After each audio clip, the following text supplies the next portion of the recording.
Okay, good afternoon or good morning, wherever you're joining us today. My name is Ahmed Mursi, and I'm a co-founder of the Arab Political Science Network, and I'm currently a visiting fellow at the Middle East Council on Global Affairs in Doha, in Qatar. Today, we are having three colleagues who are going to speak with us and share with us their reflections about a very critical and important topic today, which is research and teaching during war. But let me briefly remind everyone that this webinar is recorded. It's also live streamed on Facebook. You can send your questions through the Q&A button in Zoom. And also you can listen to Arabic interpretation as well if you would like through Zoom as well. Before I introduce our three speakers, this session is the fourth in a series that's titled broadly Politics and War in the Middle East and North Africa, and it's in partnership between APSN, the CEDEJ in Cairo, and the Middle East Studies program at the American University in Cairo. I will be sharing more links about the partners and more information, and also a link to the previous sessions in case you wanted to watch the videos where we covered war and misinformation, war and state deformation, and war and the economy as well. The final session we will have in May, and it will be about everyday life and war. And we hope to have also colleagues who take us into other aspects of living and experiencing war from a very different angle than teaching and research and the economy. So today's session, broadly, as we have titled it, Research and Teaching During War, and we don't expect or attempt to really cover everything that colleagues, researchers, faculty members, and scholars go through and experience during these times of conflict and uncertainty at large, regardless of where they are. But our speakers, the three of them, are going to take us through their own experience covering or working and teaching at countries or in places of conflict, but also those who are overseas and do not necessarily live at the moment in the region or in a country that is experiencing war. How does this also mean for them? How do they engage with it? And what does it mean in their institutions and with their students? We will go through two main rounds, one for each of them to reflect on their own experiences, and then a second round that will take us into experiences of students and their institutions and their actual environment that they live in. I'll start by introducing the three colleagues. Ghada Al-Madbouh is an assistant professor and the chair of the Department of Political Science at Birzeit University in Palestine. She holds a PhD in comparative politics from the University of Maryland in College Park in the United States. And she's currently working on a research project about education in Palestine from a historical and social perspective. In addition, she's looking at aspects of hidden settler colonialism and the concept of bridled resistance. Next, Alexandra Qasir. She's an assistant professor of sociology at the American University of Beirut. She holds a PhD in sociology from the Social Science School in Paris. Her main research and areas of research have been around social movements and migration studies, and she have done a lot of work on mobilization against the headscarf ban in France, and more recently, the trajectories and experiences of young Palestinians and Syrian refugees in Lebanon. And last but not least, Khaled Medani, who is an associate professor of political science and Islamic studies at McGill University, and he's also the director of the Institute of Islamic Studies and the chair of the African Studies program. He has taught at Oberlin College and Stanford University, among different other institutions, and his research focuses broadly on globalization and the political economy of Islamist and ethnic politics in Africa and the Middle East. He has a very specialized also focus in Sudan, Egypt, and Somalia, and he had this amazing book, Black Markets and Militants, Informal Networks in the Middle East and Africa, which won an award at the American Political Science Association in 2022. Without further ado, I'll start with Ghada, and I would love if you can take us through your own experience as a faculty member, as a researcher at Birzeit, where we know that Palestine has been having this onslaught of genocide, particularly Gaza, but also this huge change that has been happening in the West Bank over the past year. And if you can just give us some of your reflections in the first 5 minutes, the floor is yours.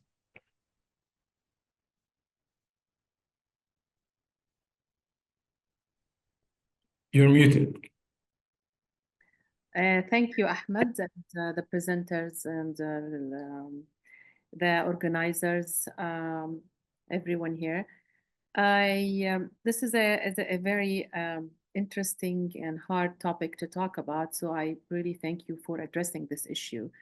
And I'll start by in a small episode where when the October 7th happened, the administrative assistant at the political science department called me up and said, "Ghada, الحرب بدأت." The war had started. And I paused for a second and I'm like, well, the war has been, or the occupation has been around for a very, very long time. But I think she wanted to tell me something very important, that our lives at the universities and teachers and researchers and Palestinians have changed. And she's very insightful to have this feeling from the first day, in the first moments, the early in the morning. And I couldn't believe it. I thought, well, it's just another round. But actually, it has a genocide that has been going on for a very long time now, has transformed our lives as educators, teachers, and students and universities. And I would just, I remember the first week of teaching because all the universities have went online and all the universities were closed, and we were trying to coordinate among each other as professors and with the administration to get the students to, sign in and get online. And I remember talking to my colleagues and to myself is that I wasn't sure what can I say? I mean, I ask myself every day, what can I tell my students? All the theories that we've taught, everything we've talked about seems to change in a way. I don't want to exaggerate here, but it just felt so heavy, felt very intense. And we had to go online, and I would just start talking with my students about how they feel. And we all, and interestingly, we all felt a sign of betrayal to what's happening, as if teaching and being online and learning among this genocide that has been going on is a kind of betrayal of the true and reality on the ground. It's interesting because we Palestinians have always perceived education as a sign of resistance. So we go to the university and we want to study because it's a resistance way. It's our way to resist the occupation and the apartheid and whatever you want to call it. But at that particular time and after the genocide, there is a feeling of, I don't know how to call it, as if anything that we've learning and have been learning means nothing in front of this genocide. And for me as a teacher, that has been the most frustrating and challenging issue, is to convince the students that it is important to study. And I mean, I teach political theory. I teach political theory, and I also teach other classes, but political theory is the main to what theory is what I teach. And to see that their eyes looking at me as if I'm basically talking nonsense, and to try to convince them this is actually matters, even though we're among a very hard time. It's a genocide. We're all watching the news every day. I was faced by some students who would just leave Zoom meetings and Zoom lectures. They don't want to stay anymore. I want to be glued to my TV. I want to watch the news. I want to know what's happening. I don't want to hear you talking about theories. This has changed after some time. And students actually wanted to come back to the university, and because there is very few things that they could do. Now I feel their sense of learning has came back to them, even though we're all we're all feel lost in a way because of the evolving of the situation. That's why at Birzeit, and I myself sat down and thought maybe the most relevant thing I can teach, and where students can listen to me and I can also learn, is to teach a class about Gaza and genocide studies. And it's the first, a class that is offered for the first time, where we look at genocide studies and we try to understand them in a comparative kind of way.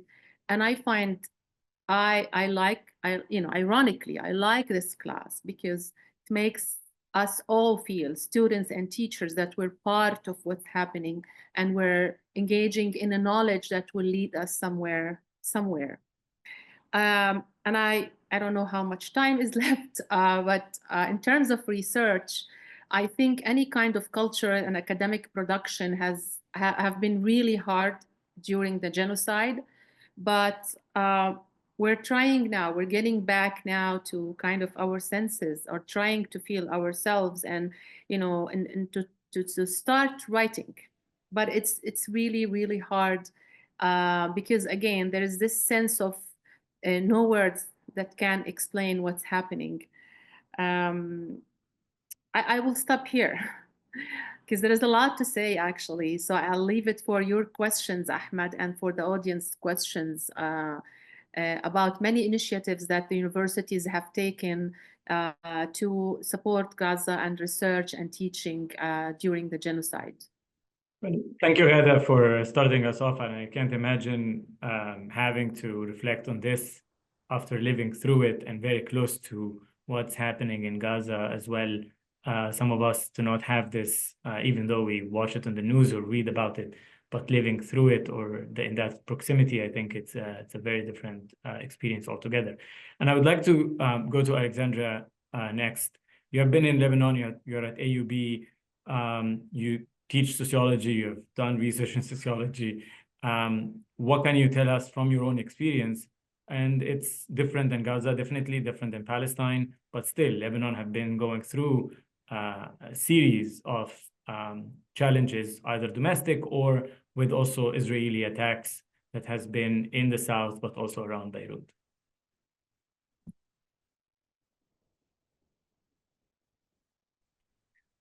You're muted, Alexandra. Yeah. No, I was just saying, thank you, Ahmed, for really for inviting me to join the conversation and for raising this important question. And thank you very much, Ghada. While listening to you, I was also teaching political sociology during the war last fall, and many of the questions you raised very much resonate with me. And I really think it's very important to raise these questions, because as researchers and teachers working in this part of the world, we often find ourselves just like teaching and writing and conducting fieldwork in extremely difficult conditions, but we rarely take the time, or have the time actually, to just pause, reflect, and think collectively about what we are experiencing. And I think it's important to do that precisely because for many of us, sadly, this became the new normal. So we got used to work in this condition, and well, often we don't have much of a choice, but it's anything but normal. And that's why I think it's really important to connect and to think together about our work, our role, and its purpose today. I mean, what does it mean to do social sciences in times of genocide, and at a time where, the space of academic freedom is also very much shrinking in many parts of the world? What's our role as researchers, as teachers, producing knowledge about this part of the world? So, now I will just maybe just share some of the, to get the conversation started, some of the questions. Basically, I had last fall, when I was teaching political sociology to undergrad students at the UB. I was also teaching other courses, but I was just focusing on the political sociology one. And my biggest question was obviously, I mean, how to deal with this uninvited guest speaker who was occupying my classroom, not just metaphorically, but quite literally. Just to give an idea, those who might not be familiar with the context, I don't know if there's someone, in the audience, but I mean, we were teaching online during the war, but this cannot be compared in any way to the transition to online learning during the pandemic. The challenges were completely different. I was teaching with the sound of the MK constantly buzzing in the background. My courses on Zoom were often interrupted by the Israeli strike that I could hear either from my home or through my student Zoom. I had students who were displaced, who lost family members, loved ones. So the pain was immense and still immense with the genocide in Gaza. And yesterday, Dahia was bombed. So how do you teach in these conditions? And what do you teach? And Ghada was speaking about this sense of helplessness and maybe betrayal. And these are all, questions and feelings that I also had. I mean, I was supposed to teach about politics, about political sociology, but how do we even talk about politics in all its form, where there is so much violence and pain? How do we talk about change, about collective action, when this violence seems unstoppable?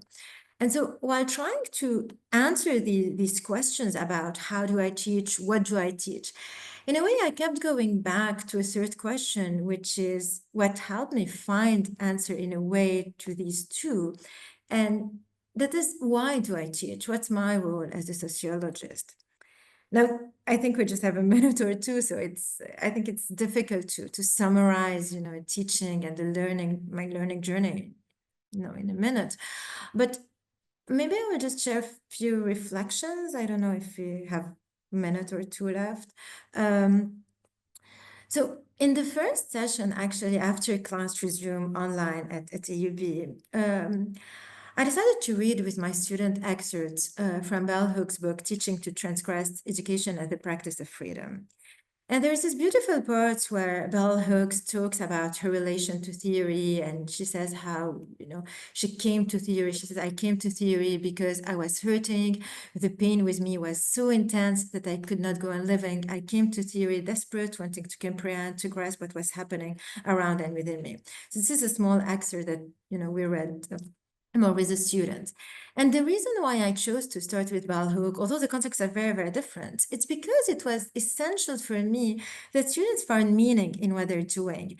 And I didn't want students to just study because they had to. And I mean, for me, it's critical, and even more in times of war and genocide, for students in social science to think about their role as future researchers, particularly producing knowledge about this part of the world, because education shouldn't only provide students with skills and knowledge to navigate the world, but also to equip students with skills, with tools, so they can question and challenge what they're not happy about, and contribute in a way to make this world a better place.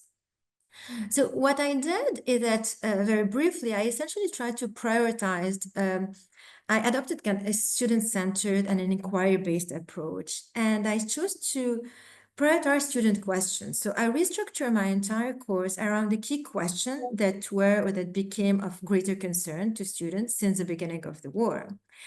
But what happened is that halfway through the semester, I re-questioned my position, and I asked myself, but do I really need to just talk about the war because we are living the war? And maybe students want to talk about other aspects of their life that are also relevant and also important.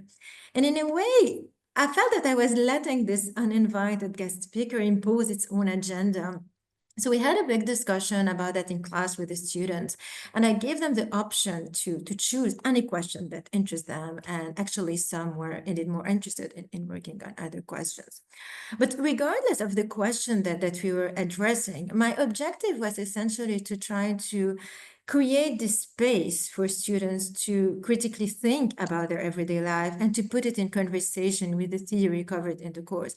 And this is not something easy, and Ghada was just talking about it. But this is what, at least, I was trying to achieve. And for me to do that, it wasn't enough to ask students just to write academic paper or final project. But I, for example, invited them to write op-ed because I wanted them in the semester to do short videos, because I wanted them to connect with the broader audience, to share their analysis and their research finding, you know, to create this link in a way.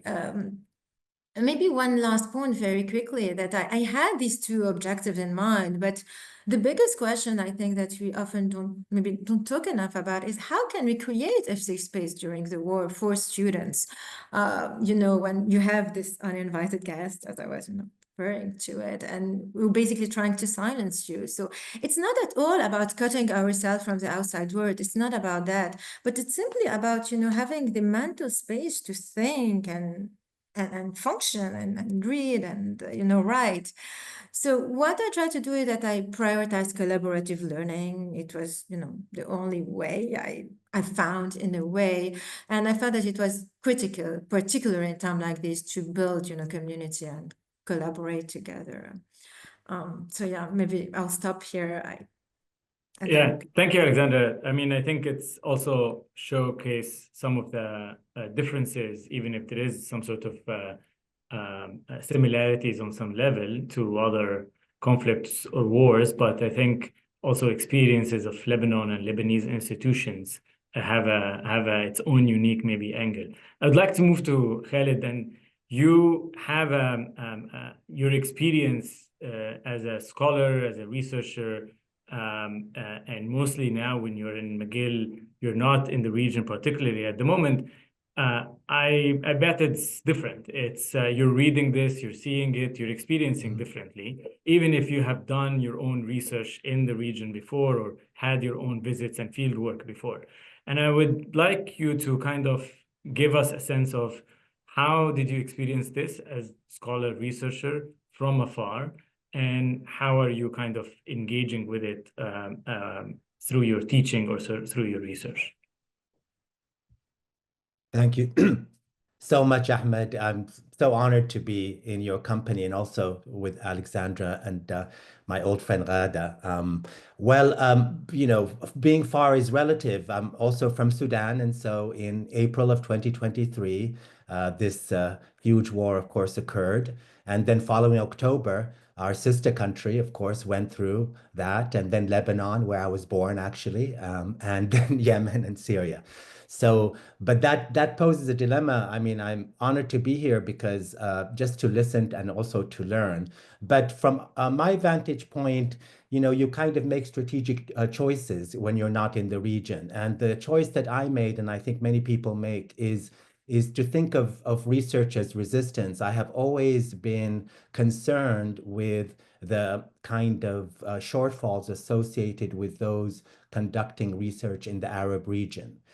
In other words, in the context of what's going on, it's always been difficult to conduct research in our region, but now it's more difficult than ever. And so I took it upon myself to start thinking about how I can support researchers. A very quick example, a former student of mine from Morocco just recently edited a volume called Doing Research as a Native. And I was very excited to invite him to McGill to talk about the dilemmas of Arab researchers conducting research in their own countries and their own region. And the reason I feel it's important is that I'm concerned, as all of us are, of course, not only with issues of the emotional dilemmas, but also the effect and impact it has on research. It's very, very difficult. And so from my perspective, there are a couple of things that I just want to outline from that I'm sure Ghada knows and Alexandra knows. And from a distance, you know, kind of, I think of using that as an advantage to try to impress upon our students, especially our graduate students, the technical aspects associated with conducting field research in the Arab region, which has always been difficult. So for someone like me who's conducted research in Sudan and Egypt, Somalia, and Morocco, and these countries, as many of us have, I thought it would be really useful to encourage graduate students. That's why I invited Marwan to talk about the possibilities of conducting research still in the most difficult of circumstances. I began conducting research in Sudan very early on, decades ago, under the tutelage of a Palestinian professor, the late Hanna Batatu. Many of you, of course, have heard of him. And the Sudan had been going through war since the 1950s. It was, you know, just like Palestine, of course. And so in that sense, there was no choice. You still had to make strategic choices in order to be able to accomplish the research that I feel is so important and is a central form of resistance. And so I think that a couple of things come to mind, if you don't mind me saying. I don't want to drag it on too much. But for those younger researchers, I think it would be really useful for us and people like me to impart on them some of that experience, but also some of the technical aspects associated with the field conditions in our region. It's not an impossibility to conduct research in conflict and war. It's very, very difficult and challenging, but there are a number of different things that I think are important. There are the methodological dilemmas. I don't want to get too technical, but the absence of unbiased data and all of those kind of things. Sorry to speak like a social scientist so much. And of course, the partisan aspects associated with who you interview. So that is something to be aware of, but that's not something that is insurmountable. And there are lots of different ways in order to do that. And then we have, I think, crucially, the ethical dilemmas. And I think it's extremely important. We have different kind of subject positions vis-a-vis our Arab interlocutors and our neighbors and friends and families and communities. And that requires us not to take for granted that we may put them under particular risk. And so it's very important for Arab researchers, of course, and I'm speaking to the choir here, obviously, to understand that in addition to the methodological problems, that becomes really important to think about, what we call the do no harm aspects. I think that is encouraging because it allows people to say, I can still do this research without harming my community, without harming people undergoing such devastating war. And I think that the reason I say that is because for the Arab region and those in war, people want to tell their stories. People really kind of don't understand that when I conduct research in Sudan, Somalia, and other places, and Egypt, people always ask me, how did you get this information?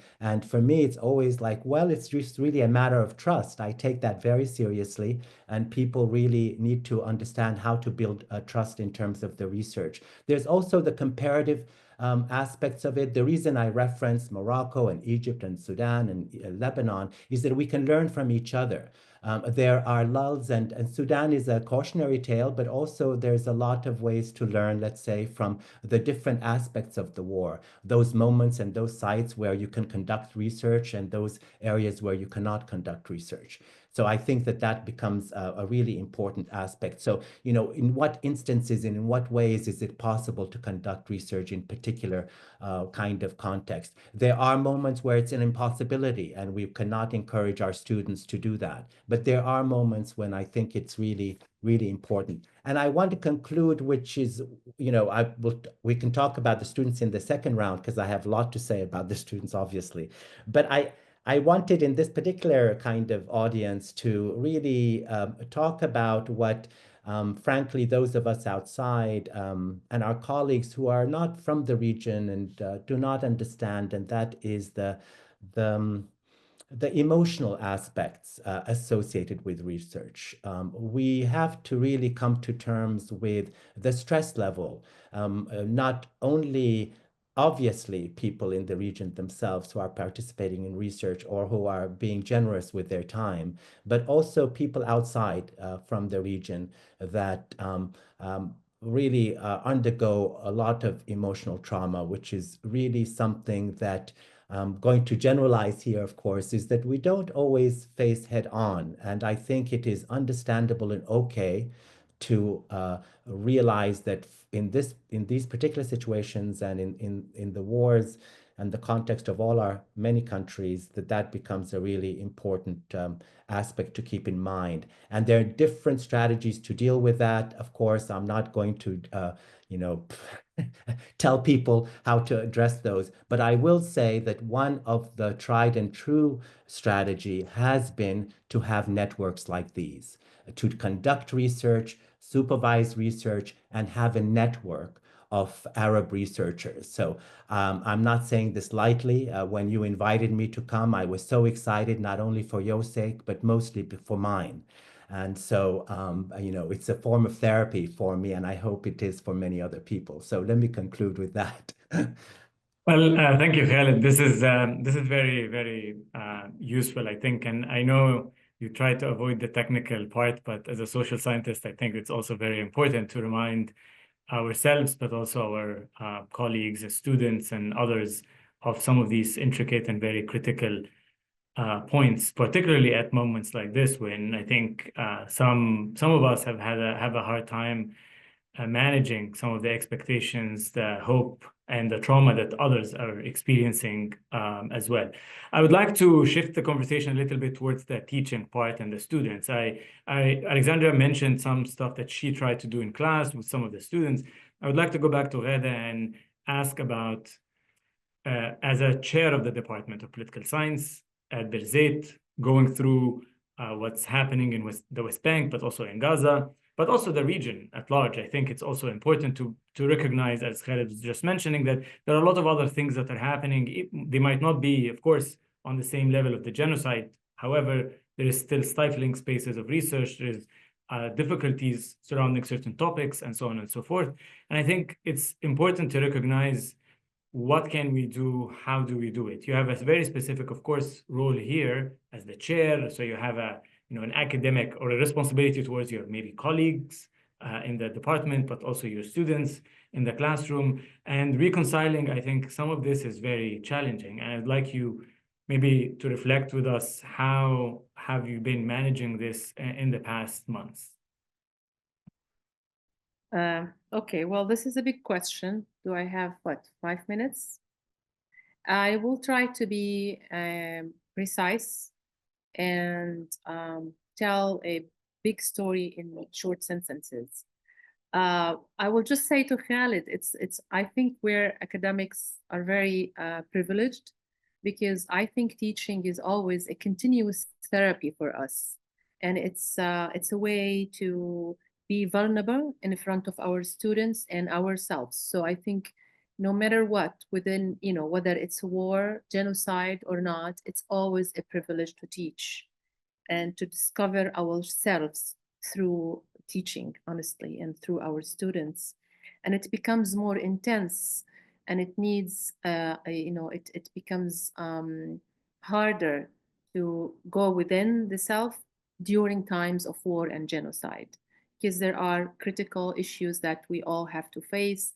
The idea of an activist scholar becomes very, important question here. Are we sitting, around our desks writing, or are we also activists and we have to take part in what's happening, especially when we're talking about genocide? It's not, just any kind of war. Let me start here by saying that I think I've learned throughout my teaching experience in the last 10 years, and also being a Palestinian student and when in high school and even after in the US and coming back here, I feel as a chair of the department and also as a professor at the university that universities have to be an alternative or another way of a community for the students. So it's not only this hierarchical institution that offers education, but it's also a place for students to come and to talk about their emotions and to talk about their ideas and to share. And I hope, especially for us who teach social science and humanities, I think we have more an opportunity for dealing with the university as a sense of community. So I will give some examples. We have some students that can, for example, arrive in one day and cannot arrive in another day to take their lectures because of roadblocks and checkpoints, losing loved ones. They're arrested. They disappear for some time and then they appear. They're dealing with lots of trauma related to everyday life. In such situation, we cannot treat students as as if they're in a normal situation where they have to attend their classes or not, take your exams or not. It's a process where we engage with students and try to hear their griefs and their pain and be there for them. for them. Sometimes we feel like we're mothers and fathers for them. Sometimes we're sisters. Sometimes really it's lovely, and at the same time is exhausting, because for me, my students are my family, part of my family, and this is the only way I can sort out my grief and my sadness, and I can feel that I am paying back to the community and being able to be part of all the insanity that is going on. So and I tried along with all the faculty and the university. Here I'm only one person representing a whole faculty in a way or another. We try to engage students inside the classroom, where we usually start the class by asking them, talking about an event that happened, because we know it's important for them to talk first and to feel heard, and then we can address all kinds of theories and ideas that we want to talk about. We give students the floor to write reaction papers on topics that they care about, so that they can feel they're engaged.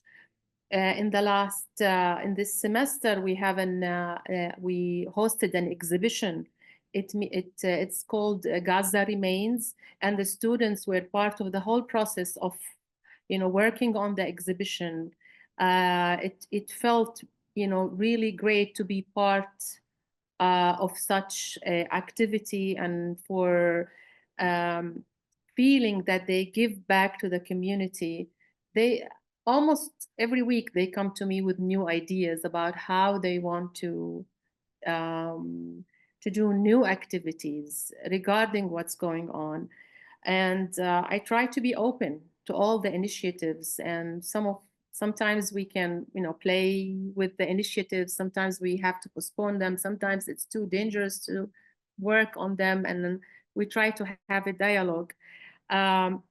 But I would say this is with the BA students. With the master's students, it's totally on a different level.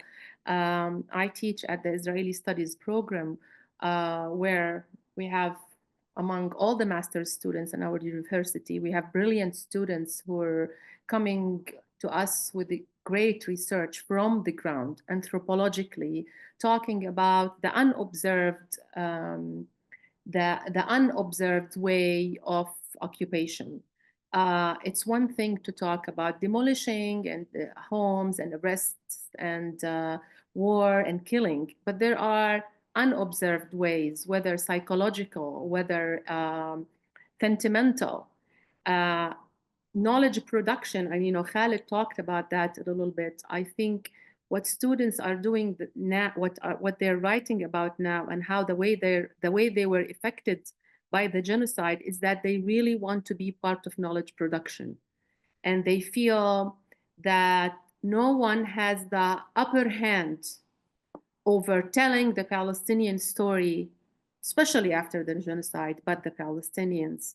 And I like that about my students. I like their courage. I like how serious they have been.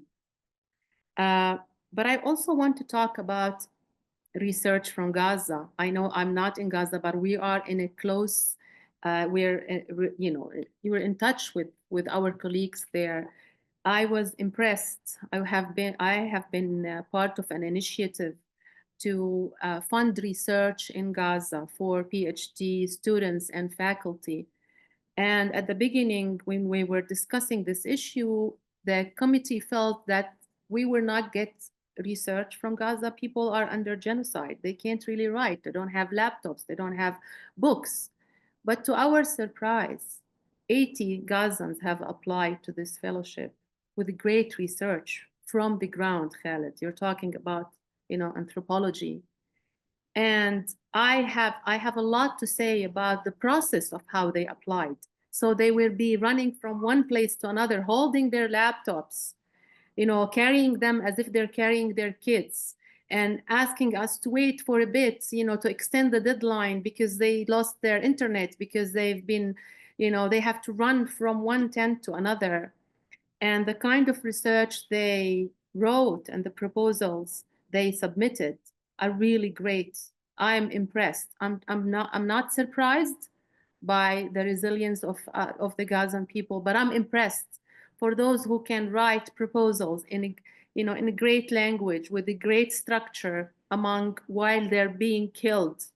This means that knowledge production by Palestinians is really important. And Palestinians now, they've been always aware of that, but I think now, and after all what happened from 1948, they're now aware of the importance of knowledge and writing and documenting, and they are the one who should do that. And I think I myself have learned a lot from this initiative, and this is why I want to talk about it. Last thing I want to say, local universities in Palestine have been in consortium with each other, trying to also help Gazans universities by giving online teaching, and it's voluntary by all the local universities in Palestine.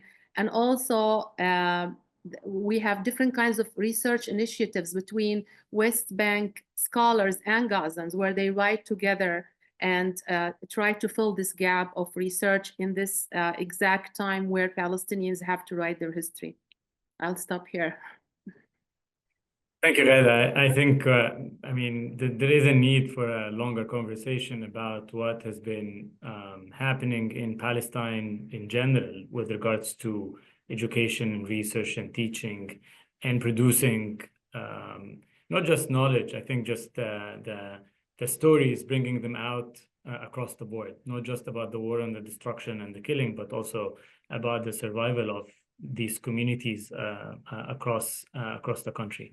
I want to kind of also move a little bit into reconciling some of these critical topics that you teach, whether it's political theory, political sociology, and others. I mean, there is a question in the question and answers that talks about international law.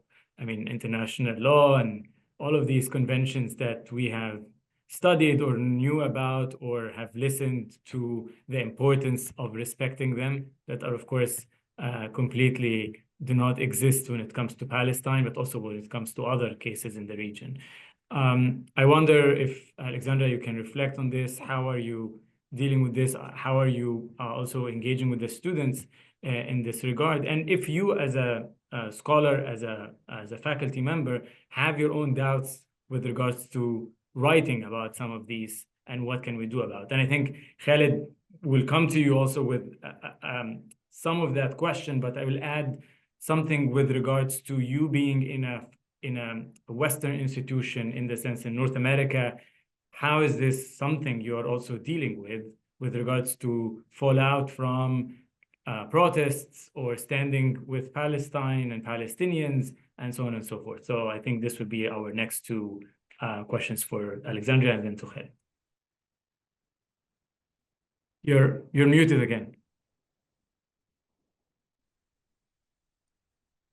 Yeah, I think it's fine. So your question was more about, international law, but I think it applies to basically, any, in general, my own approach to teaching. I mean, it's and regardless of the type of theory we're discussing or topic, I think it's it's critical and it's important for our students not to just like they're not just like these passive recipients of knowledge, basically, and we need to tell them, to equip them with skills for them, and to be critical, basically, when they engage with, with the material, with what's happening. So I will never come and tell students, yeah, these are the international law, as if we're in this bubble disconnected from reality. But I will actually invite them to think about it, and they would even before I invite them to think about what's happening to international law in terms of genocide, this being a live stream in front of our eyes. These are questions that students will raise, and at the beginning I talked a little bit about the importance of theory and inviting students to connect to theory and find meaning in learning and thinking about their role as researchers, as future researchers, and sociologists, anthropologists, political scientists. And I think this is critical, and this is very important. even, with our undergrad students, or to start it very early on, and, to give them space to think and to critique, and not just like accept these theories, as just truths or things, that just exist, but to be very critical, and to know that also we talk a lot in my course about decolonizing sociology, and I think this is very, very important, to think about that, and to invite students, to reflect about knowledge productions, because our aim at the end is that these students, they're going to be our future colleagues and researchers, and they're the one producing knowledge about, the region. So I think it's very important for them to, to be critical, and not just to give them a list of things to remember or, learn about. So I think, yeah, this is essential. And I think we saw it with our students, they've been producing wonderful research, even if it's at a very, small scale. They're trying they're organizing, it's the second year Palestine Week at the university. They're organizing different, events. They're mobilizing to support also people who have been displaced in the country. So I don't think we shouldn't see these two things as completely disconnected, the work we do in class and activism, and what we do outside the classroom. And I think this is very important. And if we come back to questions about international law, it's not enough to just talk about it and the sad state of what's happening now, but actually to invite students to do, to think creatively about doing something, mobilizing, connecting with other students in different parts of the world, writing. Yeah. Thank you, Alexandra. Khalid, as a scholar who's again in the West, if you can just also take us through your experience in the past 2 years, I would say at least, with all what's going on, whether it's protesting or other forms of maybe stifling conditions that are different than what's happening in the region. Do you have like 3-4 hours, Ahmed, or okay? This will be the beginning of a new yes, or a podcast that we can start all together. Well, first of all, I'm so inspired by both Ghada and Alexandra's, the knowledge production, the fact that research continues. I know it is, of course, but just hearing it is so exciting. I know CEDEJ, if you don't mind me saying, also supports Sudanese researchers who are displaced. We've also supported scholars at risk. So that's really important. In terms of vantage point, well, I suppose that I, did not know that I would be the director of an Institute of Islamic Studies prior to October.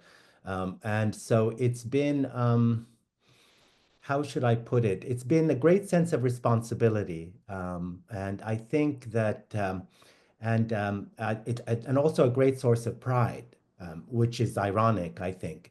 Initially, and what our vision is at the Institute and for myself is to, I know this is part, it speaks to the law, and that is to affirm issues of academic freedom in a real sense. So from the very beginning, there had to be some kind of idea to be committed to. And that idea is something that I believe it's almost like you're kind of pressing up on our discipline and scholars and professionals, the very raison d'etre of our institutions and our profession. And that is something that is not easy to do. You'd think it would be, but in the context of the past 2 years, protecting academic freedom, making sure it's really understood and that we understand and are committed to it is how I related to the administration. Letter after letter, talking about academic freedom, freedom of assembly, the difference between extramural kind of rights of speech as protected speech. So in a legal sense, that becomes important, right? As academics, that's really important. That's what we lead with. And that, I think, we've been sometimes successful, and with the encampments not so successful, of course, because it's a global phenomenon. But in terms of how to deal with it, number one is to make sure that we're unified as a faculty, and that becomes really important. We're lucky at the Institute of Islamic Studies, but I think that all of us are united in safeguarding its autonomy and its independence. And that is something that we do not only within the university, but also networking with other allies and other institutions, other professors, other networks, which is really important. For example, being active with the Middle East Studies Association, and so we can share insights and also protect academic freedom, which that becomes really important. The second aspect, I think, is really probably equally, if not more, on a daily basis, difficult or one is concerned about, and that is that the students are doing okay, that the level of trauma that the young students, undergraduates are experiencing is something that is very difficult to heal or to manage. And so we have this wonderful building. I want to invite all three of you and even those listening of Islamic Studies, and a wonderful library, Islamic Studies library. So we've had a Palestine photography exhibit in our institute, in our library. We've had Palestinian authors. I've had a friend from a Palestinian analyst. You will know his name. I prefer not to mention because he's going to give me a hard time, but let's just say he's related to Jadaliyya people, come and speak. And so, we do all of that to make sure that we have a safe space physically for all of the students. In addition to that, we encourage knowledge production. We have the undergraduates having their own journal. And yesterday, I was ready for this question. I came from a benefit that the students from the Institute of Islamic Studies did, a benefit to benefit displaced persons and refugees in Sudan and Palestine. We had a packed house, and they raised, these are undergraduates, right? They raised by themselves over $10,000 in one night. This is one of many series of benefits that we supported. So, that is not a small thing. In addition to that, we supported them to do their publication of Palestinian art, Sudanese poetry, and photography, that kind of, to the point where the African students that I also supervise, and I am proud to do so, said, well, we want to do this too, we want to also participate.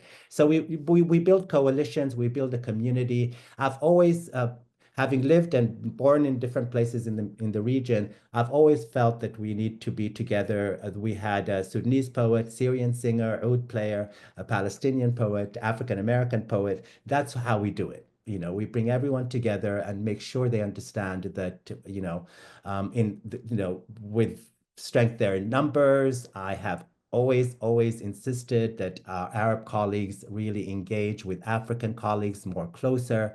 That has happened overnight in the past 2 years in an astronomical way. And we're going to continue to do that. Well, thank you, Khaled. This is, I mean, of course, the context here is different, but I think it's also inspiring to see students and faculty support at times like this, and some institutional as well, backing when it comes to some of these activities and some of these positions, because we know, of course, of other stories that are more horrific in other universities around the world, and particularly in the US and in Europe. I'd like to wrap up. Unfortunately, I mean, we can go on and on for a long time, but I'd like you each to take like a minute or two specifically to just address any specific advice you would give to students or researchers at large, regardless of their stage, when or how they are engaging with doing research during these times. So either they are in a conflict zone or a war, or they're just doing that type of research around a topic that's that sensitive. If you can just leave them with two, each of you can give them two advice or like 2 points, I think that would be useful for all of us. So, Ghada? Sure. Well, I have many scholars and students who would, email me and ask me. They work on Palestine, and they're like, "Is it the right time to come? Can we come now?" And I always don't know how to answer to that. But I've been thinking about it and thinking that anyone, in my case, in our case here, anyone who would study Palestine have to be always ready that this is not, a stable place. And of course, there are places that are safer than others. Of course, there are ways to do things. There are always ways to do things. And I would say to everyone who, study Palestine that you should come to Palestine, especially during these times. And there is a community that can receive you, and tips, lots of tips that we can give you, not, online, in person.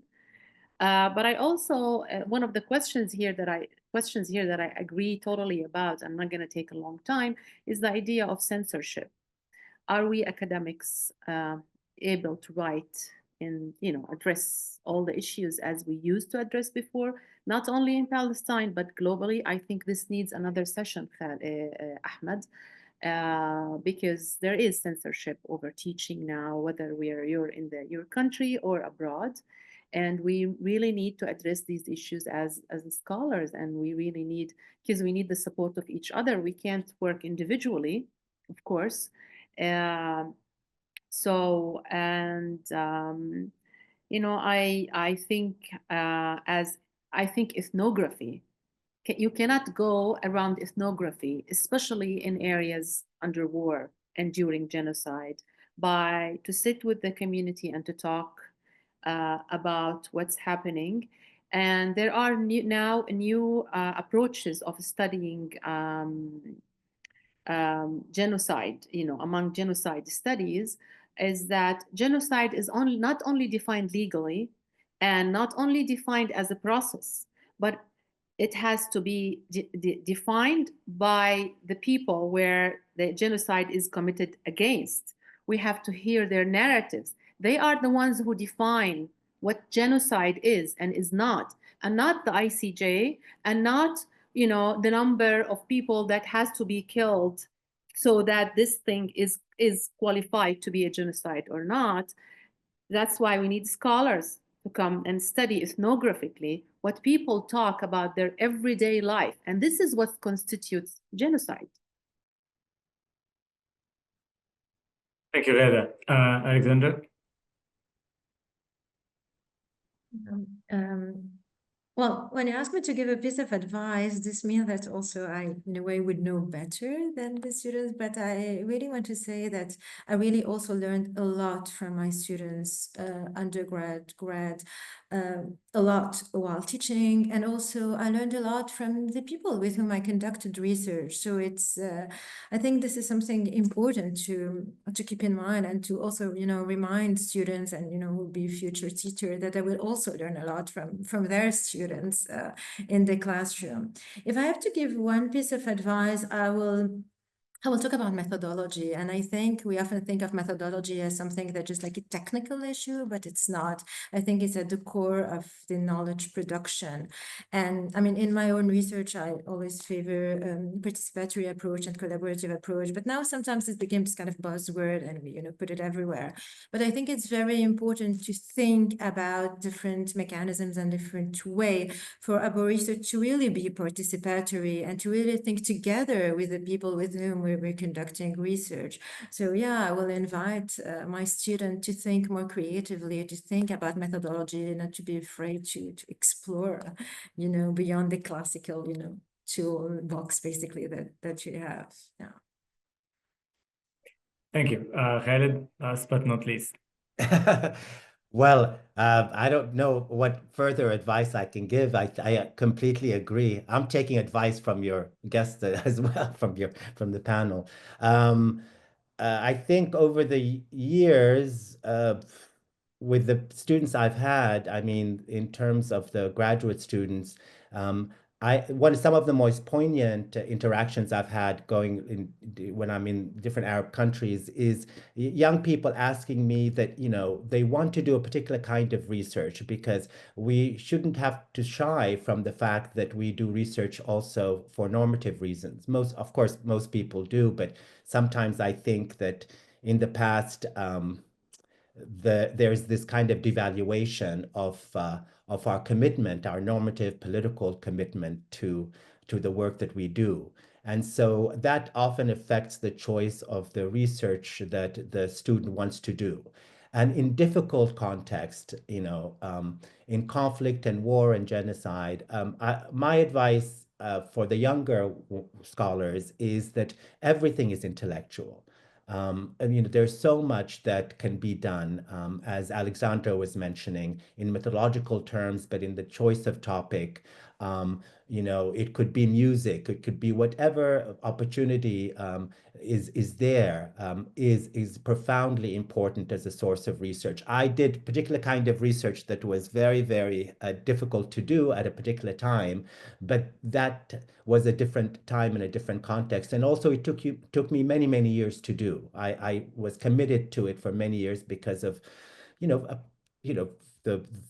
my commitment to the community, and we all make these different choices. So I would recommend that people look really seriously at all sorts of different kind of topics, which is important.